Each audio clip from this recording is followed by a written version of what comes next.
넬의 아들 아브넬과 사울의 아들 이스보셋의 신복들은 마하나임에서 나와 기브온에 이르고 수루야의 아들 요압과 다윗의 신복들도 나와 기브온 목가에서 그들을 만나 함께 앉으니 이는 못 이쪽이요 그는 못 저쪽이라. 아브넬이 요압에게 이르되 원하건대 청년들에게 일어나서 우리 앞에서 겨루게 하자. 요압이 이르되 일어나게 하자 하매 그들이 일어나 그 수대로 나아가니 베냐민과 사울의 아들 이스보셋의 편에 12명이요 다윗의 신복 중에 12명이라. 각기 상대방의 머리를 잡고 칼로 상대방의 옆구리를 찌르매 일제히 쓰러진지라. 그러므로 그것을 헬갓 하수림이라 일컬었으며 기브온에 있더라. 그날의 싸움이 심히 맹렬하더니 아브넬과 이스라엘 사람들이 다윗의 신복들 앞에서 패하니라. 그곳에 수루야의 세 아들 요압과 아비새와 아사엘이 있었는데 아사엘의 발은 들노루같이 빠르더라. 아사헬이 아브넬을 쫓아 달려가되 좌우로 치우치지 않고 아브넬의 뒤를 쫓으니 아브넬이 뒤를 돌아보며 이르되 아사헬아 너냐 대답하되 나로라. 아브넬이 그에게 이르되 너는 왼쪽으로나 오른쪽으로나 가서 청년 하나를 붙잡아 그의 군복을 빼앗으라 하되 아사헬이 그렇게 하기를 원하지 아니하고 그의 뒤를 쫓으매 아브넬이 다시 아사헬에게 이르되 너는 나 쫓기를 그치라. 내가 너를 쳐서 땅에 엎드러지게 할 까닭이 무엇이냐. 그렇게 하면 내가 어떻게 내 형 요압을 대면하겠느냐 하되 그가 물러가기를 거절하매 아브넬이 창 뒤끝으로 그의 배를 찌르니 창이 그의 등을 꿰뚫고 나간지라. 곧 그곳에 엎드러져 죽음에 아사헬이 엎드러져 죽은 곳에 이르는 자마다 머물러 섰더라. 요압과 아비새가 아브넬의 뒤를 쫓아 기브온 거친 땅의 길가 기아 맞은 쪽 암마산에 이를 때 해가 졌고 베냐민 족속은 함께 모여 아브넬을 따라 한 무리를 이루고 작은 산꼭대기에 섰더라. 아브넬이 요압에게 외쳐 이르되 칼이 영원히 사람을 상하겠느냐. 마침내 참혹한 일이 생길 줄을 알지 못하느냐. 내가 언제 무리에게 그의 형제 쫓기를 그치라 명령하겠느냐. 요압이 이르되 하나님이 살아계심을 두고 맹세하노니 내가 말하지 아니하였더면 무리가 아침에 각각 다 돌아갔을 것이요 그의 형제를 쫓지 아니하였으리라 하고 요압이 나팔을 불매 온 무리가 머물러 서고 다시는 이스라엘을 쫓아가지 아니하고 다시는 싸우지도 아니하니라. 아브넬과 그의 부하들이 밤새도록 걸어서 아라바를 지나 요단을 건너 비드론 온 땅을 지나 마하나임에 이르니라. 요압이 아브넬 쫓기를 그치고 돌아와 무리를 다 모으니 다윗의 신복 중에 19명과 아사헬이 없어졌으나 다윗의 신복들이 베냐민과 아브넬에게 속한 자들을 쳐서 360명을 죽였더라. 무리가 아사헬을 들어 올려 베들레헴에 있는 그의 조상 묘에 장사하고 요압과 그의 부하들이 밤새도록 걸어서 헤브론에 이른 때에 날이 밝았더라. 아멘. 우리는 일이 진행되어가는 결정적인 형세를 대세라고 부릅니다. 일반적으로 사람들은 둘 사이에서 하나를 선택해야 할 때 대세를 따르는 경향이 있습니다. 다윗과 사울의 아들 이스보셋은 유다 지파와 나머지 지파를 통치하고 있었습니다. 사울의 아들이라는 정통성을 보나 따르는 지파의 수로 보나 다윗보다는 이스보셋이 유리한 위치에 있었습니다. 그러나 현실은 달랐습니다. 사울왕의 몰락으로 이스보셋과 그를 따르는 지파들은 쇠락의 길을 걷고 있었습니다.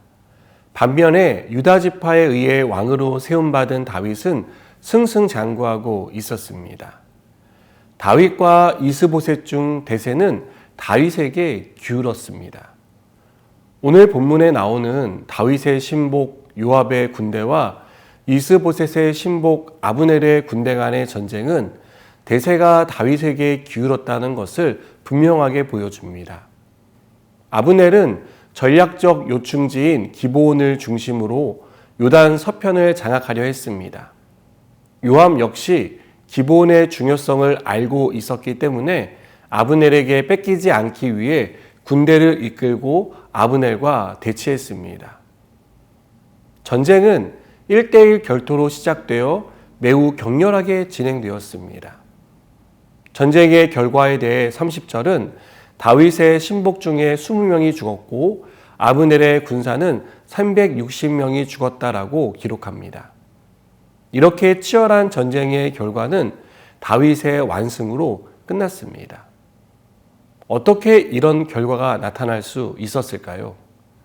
보통 전쟁의 승패는 경험과 지식, 군사의 수 등 다양한 요인들에 의해 이루어지기 마련입니다. 그러나 다윗 군대의 승리는 경험과 지식, 군사의 수에 의한 것이 아니었습니다. 사람이 가진 능력에서 나온 승리가 아니라 하나님이 주신 승리였습니다. 하나님은 사울의 시대를 역사의 뒤편으로 밀어내시고 다윗을 역사의 전면에 세우기 원하셨습니다. 다윗이 역사의 전면에 등장하며 대세가 될 수 있었던 것은 이러한 하나님의 간섭과 도움이 있었기 때문입니다. 하나님은 다윗이 이스라엘 왕으로 자리 잡는데 결정적인 도움을 주시며 나가는 전쟁마다 승리하게 하셨습니다. 여러분, 이 말씀이 오늘 우리에게 주는 교훈은 무엇인가요? 나의 어떠함이 아닌 하나님의 능력과 도움이 우리를 어떤 사람으로 만들어 주신다는 것이라 믿습니다. 우리는 내가 가진 경험과 지식, 능력이 나를 어떻게 만든다고 생각합니다. 그러나 내가 많은 경험과 지식과 능력을 가졌다 해도 하나님이 도와주지 않으면 우리가 가진 것은 아무 도움이 되지 않습니다. 하나님이 사울을 왕으로 세우신 것은 사울이 가진 것으로 이스라엘을 운영하라는 뜻이 아니었습니다. 하나님의 대리자로서 하나님의 말씀을 가지고 하나님의 뜻에 맞는 정치를 하라는 것이었습니다. 그럴 때 대적을 이길 수 있도록 힘을 주시고 외부의 환경이 어떠하든지 간에 나라를 안정되게 이끌 수 있도록 도와주신다는 것을 하나님은 사울에게 가르쳐 주셨습니다. 그러나 사울은 하나님의 뜻을 따르기보다 자기 생각과 경험을 따랐습니다. 하나님의 통치를 거부하고 주변 왕들처럼 권력을 추구하며 자기 정치를 펼치고 싶어 했습니다. 하나님은 사울을 초대 왕으로 세우시며 하나님이 통치하시는 나라에 모범을 세우려고 하셨지만 사울이 이를 거부함으로 초라하게 물러나고 만 것입니다. 다윗은 이것을 잘 알고 있었습니다. 그래서 사울의 잘못을 답습하지 않기 위해 하나님의 뜻을 구하는 겸손함을 잃지 않았습니다. 자기 정치가 아닌 하나님의 대리자로서 하나님의 뜻을 따르기 위해 애를 썼습니다. 하나님은 이런 다윗을 이스라엘의 대세를 넘어 열방의 대세로 세우십니다. 사랑하는 여러분, 우리의 계획과 우리의 능력은 하나님의 도움이 없이는 아무것도 아닙니다. 하나님이 도와주실 때 우리가 가진 것이 빛을 발하게 되고 우리 인생의 길이 열리는 줄 믿습니다. 기도하시겠습니다.